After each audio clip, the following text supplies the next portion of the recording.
Okay, now write down heading difference between single crystal and polycrystalline materials. Single crystal material and polycrystal material. ठीक है, column बना दो दो, left side में single crystal material, right side polycrystalline या polycrystal material, और ये diagram बना दो। ये डायग्राम मैं ऑलरेडी आपको समझा चुका हूँ क्रिस्टल और ग्रेन के डिफरेंस में। यहाँ ये सिंगल क्रिस्टल है पूरा का पूरा मटेरियल, यहाँ ग्रुप ऑफ क्रिस्टल है, वो एक ग्रेन बन रहा है, ये दूसरा ग्रेन है, ये तीसरा ग्रेन है, ये चौथा ग्रेन है, ये पांचवा ग्रेन है, like this there are many grains. तो आपको बताया था ग्रेन और ग्रेन बाउंड्री जो होते हैं वो पॉलीक्रिस्टलाइन मटेरियल में ही पाए जाते हैं। सिंगल क्रिस्टल मटेरियल में इसको चाहे हम क्रिस्टल बोलें और कभी कभी इसी को ग्रेन भी बोल देते हैं, वहीं कन्फ्यूज़न बनने लग जाता है। ये क्रिस्टल है, इसको सिंगल ग्रेन भी बोल देते हैं कभी कभी। ठीक है, बट इनमें मेन डिफरेंस क्या होता है, क्रिस्टल कैसे फॉर्म होता है, ग्रेन कब फॉर्म होता है, वो हम लोग देखने जा रहे हैं। ठीक है, तो डायग्राम बन चुका होगा आई होप। तो इसमें ये एटम्स हैं और ये एक स्पेसिफिक पैटर्न या ऑर्डर में प्लेस्ड है। तो ये सिंगल क्रिस्टल मटेरियल, इसमें ये सिंगल सिंगल एटम है, एटम से मिलके क्या बनता है यूनिट सेल, यूनिट सेल से मिलके क्या बनता है क्रिस्टल, और कई क्रिस्टल से मिलके क्या बनता है ग्रेन। ग्रेन का बाउंड्री जो होता है वो रैंडम शेप का रहता है, लेकिन क्रिस्टल का बाउंड्री जो होता है वो एक स्मूथ होता है और एक पर्टिकुलर पैटर्न का रहता है। तो स्टार्ट करते हैं इसमें, नोट डाउन करो फर्स्ट पॉइंट लेफ्ट साइड में, इसमें लिखो a single crystal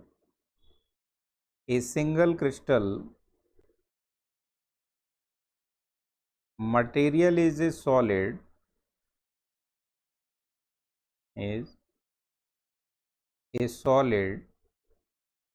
in which entire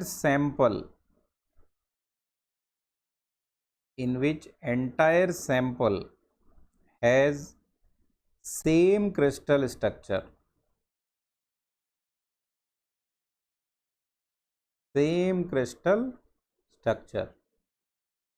and same orientation।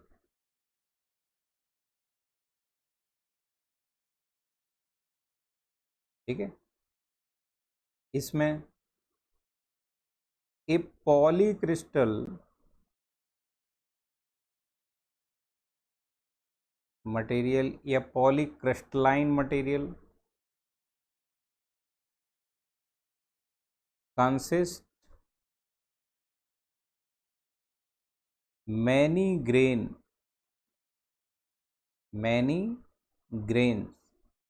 with different orientation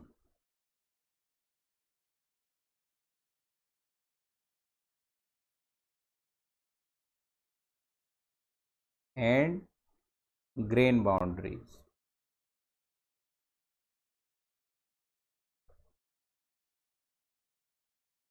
या विद ग्रेन बाउंड्रीज लिख दो, विद ग्रेन बाउंड्री। ठीक है, नेक्स्ट पॉइंट लिखो,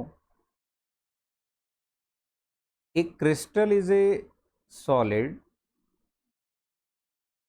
a crystal is a solid material whose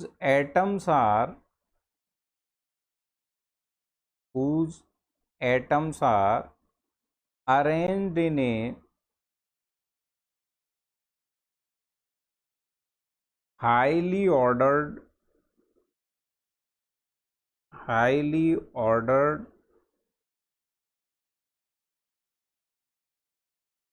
manner in all directions।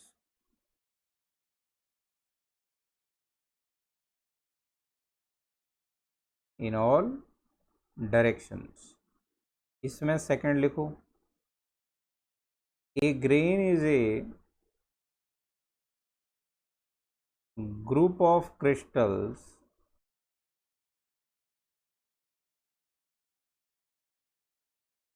or a small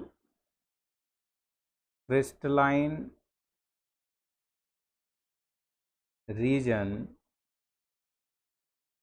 where atoms are arranged in a specific pattern, in a specific pattern. Third point लिखो, it has well defined, it has well defined shape and structure with repeating unit cells.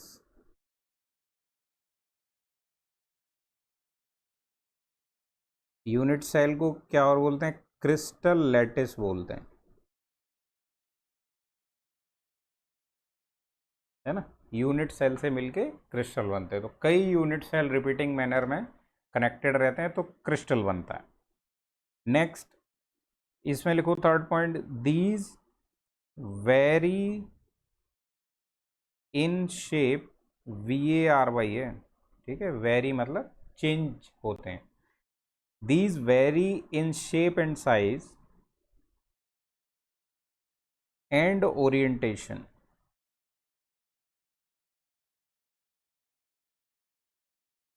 within a material, within a material मतलब grain का कोई specific या particular shape and size नहीं होता है। इसमें लिखो fourth point, crystal, crystals are formed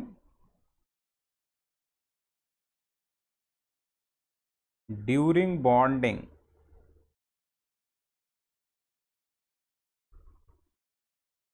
between the atoms,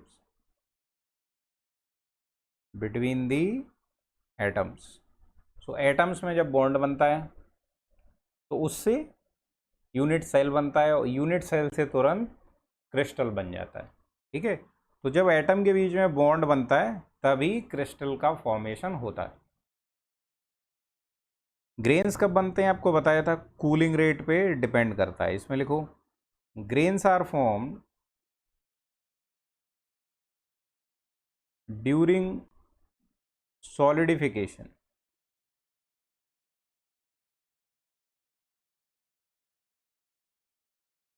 और ड्यूरिंग recrystallization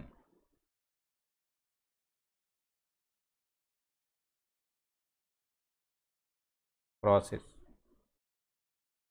तो सॉलिडिफिकेशन तो आपको बता दिया है कि लिक्विड से सॉलिड में जब चेंज होता है, जैसे कोई मेटल है, फॉर एग्जांपल कोई मेटल है ना, तो मेटल को आपने 1000 डिग्री सी तक कर दिया, मान लो ये 900 डिग्री पर इसका मेल्टिंग पॉइंट है और आपने 1000 तक इसको गर्म कर दिया, तो पूरा का पूरा लिक्विड फॉर्म में होगा, ठीक है। तो लिक्विड फॉर्म में पहले ये 1000 से 900 डिग्री सी तक रहेगा, 900 डिग्री सी पे सॉलिडिफिकेशन स्टार्ट होगा, ठीक है। तो जब सॉलिडिफिकेशन स्टार्ट होता है तब हमारा ग्रेन्स बनना स्टार्ट होता है। उसमें दो टाइप बताया था कि अगर सॉलिडिफिकेशन का रेट या कूलिंग रेट जो है वो अगर हाई होता है तो फाइन ग्रेन बनता है, लो होता है तो कोर्स ग्रेन बनता है। मतलब ग्रेन कब बनते हैं? जब सॉलिडिफिकेशन होता है लिक्विड से सॉलिड में। लेकिन एक चीज़ यहाँ और लिखी हुई है, रिक्रिस्टलाइजेशन, इसको बाद में डिटेल में पढ़ेंगे, फिलहाल समझ लो रिक्रिस्टलाइजेशन क्या होता है। कि जैसे जो मेटल था वो 900 डिग्री सी तो इसका मेल्टिंग पॉइंट था, मेल्टिंग पॉइंट, ठीक है, और हमने 1000 डिग्री सी तक इसको गर्म किया तो बिल्कुल ही लिक्विड फॉर्म में चेंज कर दिया था। इससे ऊपर लिक्विड होगा, इससे नीचे सॉलिड होगा। एक होता है रिक्रिस्टलाइजेशन टेम्परेचर, वो मान लो इस मेटल का 700 ही है लेट से। मतलब क्या हुआ, जब कूलिंग स्टार्ट हुआ होगा 900 डिग्री सी से नीचे, तो 900 डिग्री सी से 700 डिग्री सी तक हमारा क्रिस्टलाइजेशन और ग्रेन फॉर्मेशन हुआ होगा। क्रिस्टलाइजेशन से मतलब यहाँ ग्रेन फॉर्मेशन से है, ठीक है, ग्रेन फॉर्मेशन हुआ होगा। तो अगर हम नीचे से कोई मटेरियल, ये मान लो 100 डिग्री सी पे है, तो 100 से 700 डिग्री सी तक क्या रहेगा, इसके ग्रेन्स पे फर्क नहीं पड़ेगा। लेकिन 700 डिग्री सी से ऊपर जाएंगे 900 तक, यहां ग्रेन स्ट्रक्चर बदलने लगता है, ग्रेन बाउंड्रीज ब्रेक होने लग जाती हैं, ठीक है। तो वहां इंटरनल स्ट्रक्चर जो है सॉलिड का चेंज होने लग जाएगा, रहेगा ये सॉलिड में ही। मेल्टिंग कब स्टार्ट होगी, 900 पे, लेकिन अभी मेल्ट नहीं हुआ है, मेल्टिंग से पहले ही रिक्रिस्टलाइजेशन पॉइंट होता है। उस रिक्रिस्टलाइजेशन पॉइंट या रिक्रिस्टलाइजेशन टेम्परेचर, बाद में इसको डिटेल में पढ़ेंगे हम लोग, है ना, हीट ट्रीटमेंट वगैरह में। इस टेम्परेचर से भी ऊपर अगर हम ले जाके उसका हीट ट्रीटमेंट और उस पर कोल्ड वर्किंग, हार्ड वर्किंग इस तरीके से करते हैं, इसमें कोल्ड वर्किंग तो नहीं होगा, रिक्रिस्टलाइजेशन टेम्परेचर से ऊपर हॉट वर्किंग बोला जाता है। हॉट वर्किंग जब अगर हम इसकी करेंगे तो उसके ग्रेन स्ट्रक्चर बदलते हैं, ग्रेन बाउंड्रीज टूटती हैं, उस टेम्परेचर को बोलते हैं रिक्रिस्टलाइजेशन, ठीक है। तो ये दोनों में फर्क है, crystalline and single crystal and poly crystal material में, कि इसमें मेनली क्रिस्टल होता है, इसमें ग्रेन्स होते हैं और ग्रेन बाउंड्री होते हैं। क्रिस्टल कब बनता है, ग्रेन कब बनता है, ये सारा कुछ अपन ने डिस्कस किया। नेक्स्ट पॉइंट लिखो, crystals has unique physical properties, transparency and ability to diffract light, ability to diffract light, diffraction process रहता है, उसी की वजह से जैसे डायमंड है वो शाइन करता है ज़्यादा, है ना। नेक्स्ट इसमें लिखो, at grain boundaries atomic structure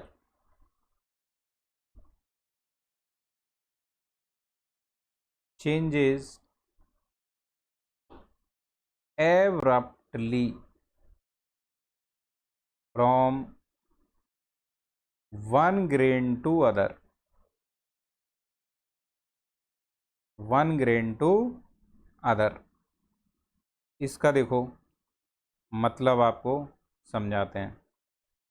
ये तो समझ गए होगे, crystals has unique physical properties, transparency, ability to diffract light. इसमें यूनिक फिजिकल करेक्टरिस्टिक होती है क्योंकि उसका शेप एंड साइज क्या होता है, डिफाइंड होता है, ठीक है। ग्रेन्स के केस में कह रहा है ग्रेन बाउंड्री पे एटॉमिक स्ट्रक्चर एब्रप्टली चेंज होता है from one grain to other. क्यों, क्योंकि वहाँ एटम्स का ओरिएंटेशन बदलता है।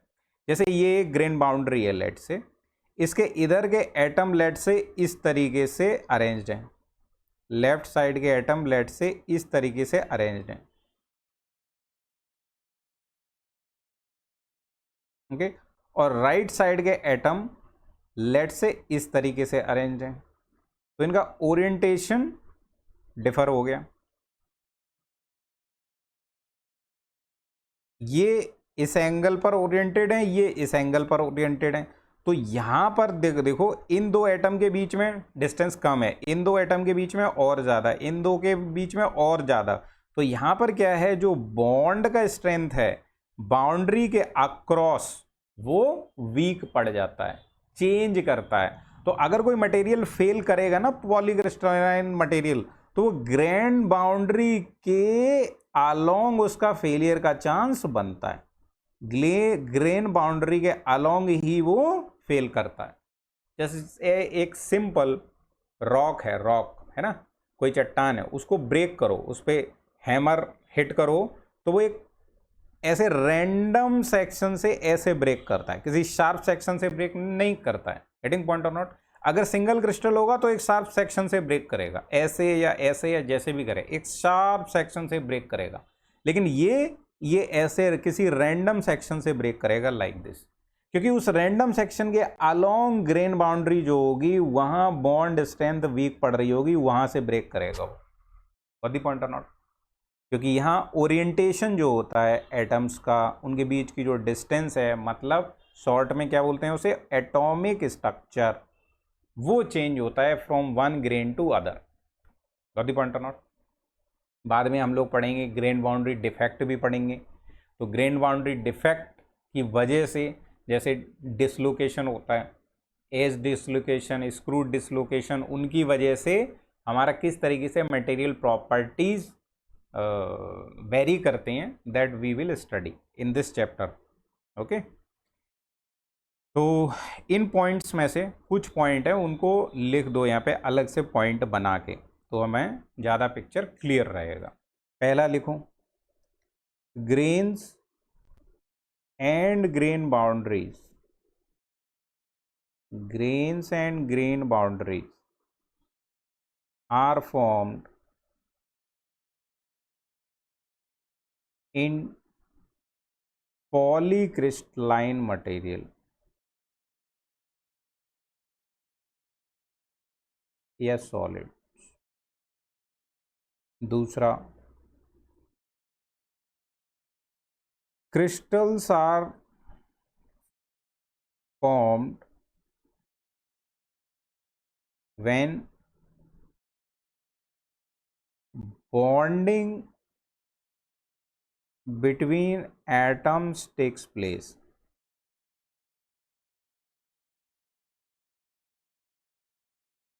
Next, grains are formed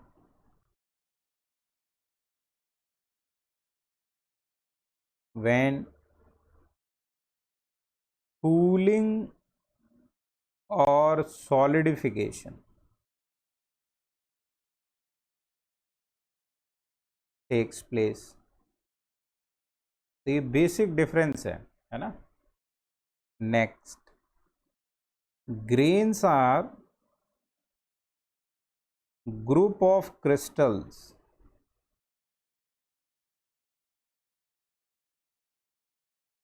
solidified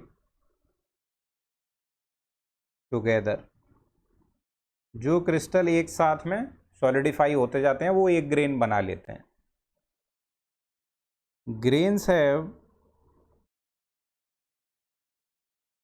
different shape,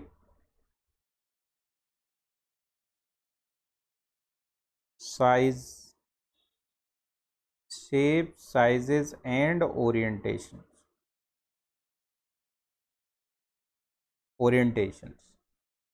Next, for single crystal या single crystalline material,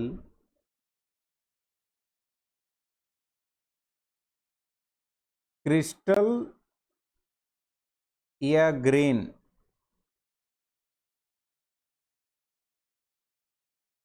सेम चीज होती है। इसमें क्रिस्टल बोले या कभी कभी इन्हीं को सिंगल ग्रेन बोल देते हैं, लेकिन बोलना नहीं चाहिए, इसी से कंफ्यूजन होता है। लेकिन बुक्स में कई बार वहाँ क्रिस्टल कई बार ग्रेन लिख देंगे, उससे पंगा पड़ जाता है। तो सिंगल क्रिस्टल के केस में एक ही क्रिस्टल है, उसको चाहे क्रिस्टल बोल लो चाहे ग्रेन बोल लो। फॉर पॉलीक्रिस्टल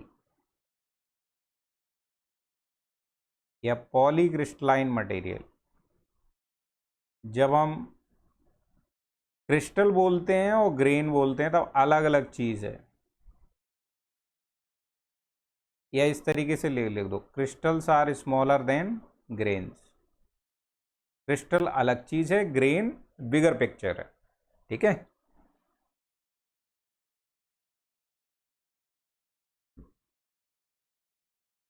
नेक्स्ट, जैसे फॉर एग्जांपल डायमंड जो है, diamond can be of both type. Diamond आपका सिंगल क्रिस्टल में भी पाया जाता है, सिंगल क्रिस्टल डायमंड जो होता है वो नेचुरली मिलता है और रेयर मिलता है, नेचुरली मिलता है और रेयर मिलता है।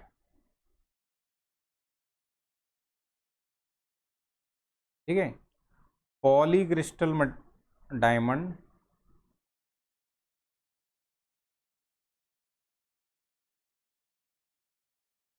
ये जनरली यही मिलता है। ठीक है। ये नेचुरली भी मिलता है और आर्टिफिशियल भी होता है।